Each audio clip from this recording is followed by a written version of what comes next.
दोस्तों ये कहानी एक 21 साल के बॉडी वाले 7 साल के शिजियांग की है। जब वो डॉक्टर के पास जाता है तो डॉक्टर उसे नॉर्मल बताता है, पर उसकी बॉडी नॉर्मल ह्यूमन से 3 गुना तेजी से बढ़ रही है और जब वो 30 साल का हो जाएगा तो वो मर जाएगा क्योंकि उसकी बॉडी 90 साल की एक ओल्ड मैन जैसी होगी। ये सब जानने के बाद कि वो मर जाएगा तो शिजियांग ने मरने से पहले एक नॉर्मल स्कूल लाइफ जीने का डिसाइड किया, जिसके लिए वो स्कूल गया और वहाँ से शुरू होती है उसकी लाइफ की tragedy, drama, thriller, suspense, whatever आप जो भी कहना चाहें कह सकते हैं। तो चलिए स्टार्ट करते हैं आज की एक्सप्लेनेशन। स्टोरी स्टार्ट होती है 2 लड़कों से जो कि पहाड़ पर चढ़ रहे अपने दोस्त जोंग सैन को चेयरअप करते हैं क्योंकि वो अपना पिछला रिकॉर्ड तोड़ने के लगभग करीब ही था। पर तभी ऊपर से एक लड़का नीचे गिरते हुए जोंग सैन को भी अपने साथ नीचे ले आता है। उसके दोस्त जाकर के देखते हैं तो वो दोनों जिंदा थे। तभी वो बंदा जो जोंग के ऊपर था वो फार्ट करता है और जोंग उसकी बदबू से होश में आ जाता है और उसे हिट कर पूछता है कि वो कौन है, कहाँ से आया। पहले तो वो बहाना बनाता है पर जोंग उसे डराता है तो वो एक सांस में सब कुछ बता देता है, जिसका नाम शिजियांग था। जोंग के दोस्त भी उसे इंट्रो देते हैं। तब जोंग कहता है आज तक कोई भी इस चोटी पर नहीं चढ़ पाया, तब तुम वहाँ पर क्या कर रहे थे, तुमने मुझे क्यों गिराया। जिस पर शिजियांग बताता है ये सब 2 दिन पहले शुरू हुआ। यहाँ पर दोस्तों स्टोरी फ्लैशबैक में जाती है। शिजियांग को डॉक्टर बताता है कि उसकी बॉडी 3 गुना स्पीड से बढ़ रही है। हालांकि अभी वो सिर्फ 7 साल का है पर फिजिकली वो अडल्ट हो चुका है। मतलब 30 साल की उम्र में उसकी बॉडी 90 साल के इंसान की जितनी वीक हो जाएगी और उसे बताता है कि वो प्री मैच्योर एजिंग से सफ़र है, पर उसका आईक्यू कॉमन मैन से 3 गुना हाई है। शिजियांग उससे इस प्रॉब्लम का सॉल्यूशन पूछता है, जिस पर डॉक्टर कहता है उसे लाइफ को फुली एंजॉय करने का और जीने का बोलता है। पर शिजियांग डिसाइड करता है कि वो एक नॉर्मल इंसान की जैसी लाइफ को जिएगा। तो वो 7 इयर्स का था, इसीलिए वो फर्स्ट क्लास में वापस अपने दोस्त के पास जाकर के बैठ जाता है जिसका नाम होता है लिंगना। वो उसे कहती है बी केयरफुल, टीचर उसे देखते ही क्लास से बाहर कर देगी। तब शिजियांग उसे पूछता है कि क्या वो खुश है उसे यहाँ पर दोबारा देख करके। तब लिंगना उसे रोते हुए बताती है कोई भी मेरे पास नहीं आता, ना ही मुझसे कोई बात करता, मेरा कोई फ्रेंड भी नहीं है, इवन मॉम भी मुझे बुरी तरह से डांटती हैं। तब शिजियांग उसे अपनी बात बताता है कि जब वो 30 साल की होगी तो वो उसकी दादाजी की एज का होगा और कहता है मैं तुम्हारे साथ रहना चाहता हूँ क्योंकि सिर्फ तुम ही मेरी दोस्त हो। तभी वहाँ पर कुछ लोग आकर के वहाँ पर उन लोगों पर अटैक करते हैं जो कि अपने मास्टर के कहने पर 7 इयर्स ओल्ड लड़के को लेने आए और अब ये ले अपने आदमियों को डिटेक्टर मशीन से बच्चों को चेक करने का बोलता है जिसकी उन्हें तलाश है। बच्चों को रोता देख करके शिजियांग कहता है वो जानता है कि लॉर्ड गॉन्गलिंग कहाँ है और अब बताता है कि मैं ही हूँ जिसकी तुम्हें तलाश है। पर वो उसे मारने लगते हैं और लिंगना को पकड़ लेते हैं। उसे बचाने के चक्कर में शिजियांग के हाथ में उस बदमाश का निकर लग जाता है और वो बदमाश की पूंछ देख लेता है। ये देख बदमाश को बहुत गुस्सा आता है और वो शिजियांग को मारता है। शिजियांग इतनी जोरदार फाट करता है कि उसके पीछे खड़ा बदमाश दीवार से जाकर के टकराता है और शिजियांग लिंगना को लेकर के दीवार तोड़ करके बाहर। और अब बदमाश भी समझ जाते हैं कि वही लॉर्ड गॉन्गलिंग है और अब उसे पकड़ने उसके पीछे पड़ जाते हैं। वही शिजियांग भी कंफ्यूज था कि आखिर ये कौन लोग हैं और क्या हो रहा है और ये लॉर्ड गॉन्गलिंग कौन है। और भागते हुए उसकी नज़र एक मिरर पर जाती है जिसमें वो खुद को एज अ ओल्ड मैन देख लड़खड़ा कर गिर जाता है, जबकि वो सिर्फ 30 साल का ही था। पर डॉक्टर की कही बातें सच हो रही थी। तभी एक डिलीवरी बॉय वहाँ आता है और शिजियांग को लॉर्ड गॉन्गलिंग कहकर के बुलाता है, पर शिजियांग खड़ा भी नहीं हो पाता। डिलीवरी बॉय खुद का नाम गॉग सुनमू बताता है और कहता है कि वो अपनी लाइफ उसके साथ में शेयर कर सकता है, पर वो देखता है कि इंसानी दुनिया में उसकी सोल बहुत कम हो गई है और कहता है डोंट वरी तुम मरोगे नहीं। और उसके हाथ में खुद की क्रिस्टल सोल भी होती है जिसे उसको शिजियांग की बॉडी में ट्रांसफर करना है, पर वो बग किए जा रहा है। शिजियांग बेचारा धीरे धीरे डाउन हो रहा था। आखिर में जब वो बिल्कुल अनकॉन्शियस हो जाता है तो वो उस क्रिस्टल सोल को उसकी बॉडी में ट्रांसफर कर नॉर्मल कर देता है। खुद को देख शिजियांग हैरान था और गॉन्ग सुनमू की बक से परेशान होकर के वो उसे किक मार करके खुद से दूर करता है। तभी वहाँ पर डेमन आ जाता है, वही येनली का आदमी था। उसे देख करके गॉन्ग सुनमू एक इंटरफेस बनाता है किसी दूसरी दुनिया, मतलब कि किसी दूसरी दुनिया में जाने का रास्ता, पर उसमें गॉन्ग सुनमू जा नहीं पाता, सिर्फ शिजियांग चला जाता है। स्टोरी वापस से प्रेजेंट में आती है। उसकी बातों को जोंग बकवास बताता है। तभी जोंग की मदर वहां आ जाती है और वो उसे डांट लगाती है और शिजियांग को अपने साथ अपने घर ले जाती है।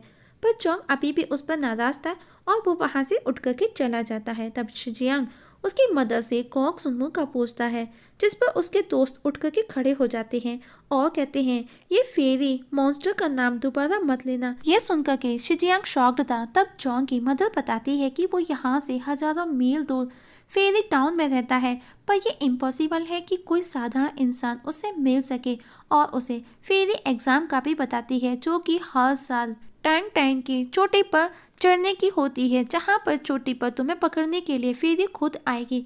शिजियांग उस चोटी का पूछता है और अब वो उसी चोटी पर पहुंचते हैं तो देखते हैं जोंग उस पर चढ़ रहा था और उसके दोस्त उसे वापस से चेयरअप करने में लग जाते हैं। शिजियांग भी वहां जाने की सोचता है क्योंकि उसे लिंगना को वापस लाना है। तभी जोंग नीचे आता है। शिजियांग उसे चोटी पर ले जाने की रिक्वेस्ट करता है, पर वो कहता है ये हमारे गांव का इवेंट है, बाहर के लोगों का नहीं, और तुमको तो हम जानते तक नहीं। तब शिजियांग उसे बता देता है कि उसे तो यहाँ पर गोंग सुनमू ने भेजा है। उसकी बातें सुनकर के जोंग शॉक था और शिजियांग उससे सच में एक 7 साल जैसे बच्चे की तरह से रिक्वेस्ट करता हुआ नजर आता है। उसकी बातें सुनकर के उसके दोस्त और मदर उसकी हेल्प करने का बोलते हैं, पर जोंग उन्हें कहता है, इसकी बातों में न आओ, ये अनजान है, इसे हम जानते तक नहीं और ये बकवास कर रहा है, और भला हम इस पर कैसे ट्रस्ट कर सकते हैं, हो सकता है ये यहाँ सब डिस्ट्रॉय करने आया हो। तब उसकी माँ उसे कहती है, बकवास बंद करो, देखो कितना मासूम सा है। जोंग कहता है, एक बुरे इंसान को आप भला चेहरे से कैसे पहचान सकते हैं, पर उसकी माँ उसके सुनने को रेडी नहीं होती। तब जोंग उसे अपनी तलवार तक 3 दिन के अंदर उस चोटी पर चढ़ने का टाइम देता है, पर शिजियांग की तो पहले ही दिन हालत खस्ता हो जाती है और वो कहता है कि वो तो 3 दिन में आधा मीटर भी नहीं चढ़ सकता। तब जोंग कहता है, फिर मैं तुम्हारी हेल्प नहीं कर सकता। शिजियांग कहता है, अभी 2 दिन बाकी हैं। जोंग अपनी मदर को लेकर के घर चला जाता है क्योंकि उसकी मदर के ठंड से हाथों में प्रॉब्लम हो रही थी, और शिजियांग जोंग के दोस्तों के साथ चोटी पर चढ़ने का प्लान बनाता है, और कुछ ही दिनों में वो जोंग की तलवार तक पहुंच करके उसे खींच करके नीचे ले आता है, जो कि बैलून बना करके वो ऊपर गए थे। जोंग उस पर गुस्सा करता है क्योंकि वो उन लोगों की ग्रेव पर बैठा था जो उस फेरी एग्जाम में मर चुके थे। न जाने कितने सालों से लोग ये कर रहे थे, और इसीलिए मैं भी यहाँ पर हर रोज अभ्यास करता हूँ। और बताता है कि उसका बैलून 30 फीट की ऊंचाई पर जाकर के उसकी जान ले लेगा। तब शिजियांग कहता है कि मैं कभी भी बिना तैयारी के फाइट नहीं करता, और बताता है कि उसने उसी के दोनों दोस्त के साथ में मिलकर के ये तैयार किया है, और कहता है कि हम चारों की टीम, जो कि लाइट वेट परफेक्ट टीम रहेगी, इस बलून की सवारी करने के लिए। जोंग भी रेडी हो जाता है, पर बीच रास्ते में ही फ्यूल खत्म होने की वजह से वो आधे रास्ते तक पहुंच पाते हैं और अब आगे का सफ़र हाइक करके स्टार्ट करते हैं। पर कुछ दूरी पर चलते ही जोंग के दोस्त गिरते हैं और रस्सी पर लटक जाते हैं। जोंग उनका वेट बर्दाश्त नहीं कर पाता और वो अपनी माँ और गांव वालों का सपना भी तोड़ना नहीं चाहता, इसीलिए वो अपनी रस्सी काट देता है। और अब जोंग ऊपर चोटी पर चढ़ गया था और उसे अफसोस भी था, पर उसके पीछे पीछे वो तीनों पे चढ़ जाते हैं क्योंकि उन्होंने गिरते समय पेड़ की डाल को पकड़ लिया था। जोंग के दोस्त उस पर बहुत गुस्सा करते हैं कि वो इतना सेल्फिश कैसे हो सकता है। तभी वहाँ पर एक फेरी आती है, पर वो उन्हें कहती है कि वो लेट हो गए। शिजियांग पूछता है कि नेक्स्ट फेरी फ्लाइट कब आएगी, जिस पर फेरी बोलती है नेक्स्ट ईयर। तब शिजियांग फेरी को उसके बर्ड की सवारी करने का बोलता है, जो कि पेपर्स का बना हुआ क्रेन था। फेरी उन्हें एग्जाम साइट तक घुमाने के लिए रेडी हो जाती है, पर 2 शर्तों पर। पहली, ये कोई मैटर नहीं करता कि तुम्हारा रिजल्ट क्या होगा, और तुम तीनों को अपना समुदाय में रजिस्टर कराने का बोलती है, और सेकंड, इस पेपर क्रेन पर चढ़ने के लिए तुमको अपनी सोल लाइफ के 50 साल देने होंगे। शिजियांग कहता है, ये सब तुमको क्यों चाहिए, क्या तुम्हारे सेक्टर में मीन समुदाय में फाइनेंशियल प्रॉब्लम है। जिस पर फेरी कहती है, अगर 50 साल देते हो तो बोलो, वरना छोड़ो। शिजियांग रेडी हो जाता है, पर वो भी एक शर्त रखता है कि अगर मैं या मेरे दोस्त वो एग्ज़ाम में फेल हुए तो तुम हमारे 50 साल रिटर्न करोगी। और जैसे ही वो गोंग सुनमू का नाम लेता है, फेरी चौंक जाती है, और ये बात शिजियांग भी नोटिस करता है। और अब फेरी उन तीनों को उस पेपर क्रेन पर बिठा करके अपने टाउन की सैर कराती है, और आखिर में वो उस जगह तक पैदल लेकर के जाती है जहाँ पर फेरी एग्ज़ाम होना है। उन तीनों के चल चल कर की हालत ख़राब हो चुकी है, भूख से हाल बेहाल है, और वहाँ पर वो उन तीनों को उन लोगों को दिखाती है जो एग्ज़ाम में पार्टिसिपेट करने वाले हैं।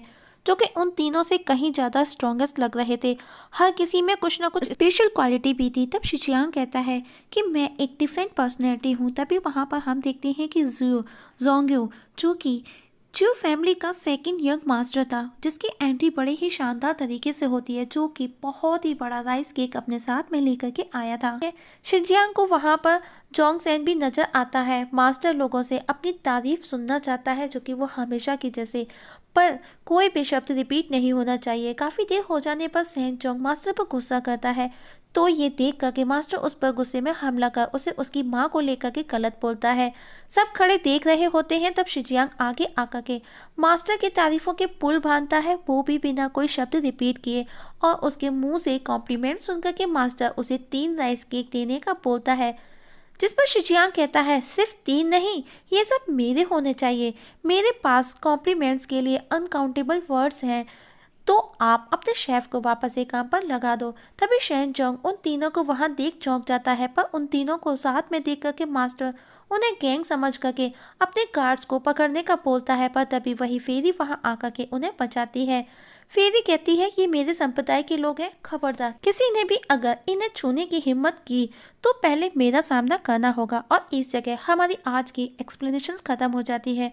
तो दोस्तों देखेंगे नेक्स्ट एपिसोड में क्या शिजियांग 30 साल की उम्र में 90 साल का होकर के मर जाएगा, या फिर वो लाइफ को आगे जी पाएगा।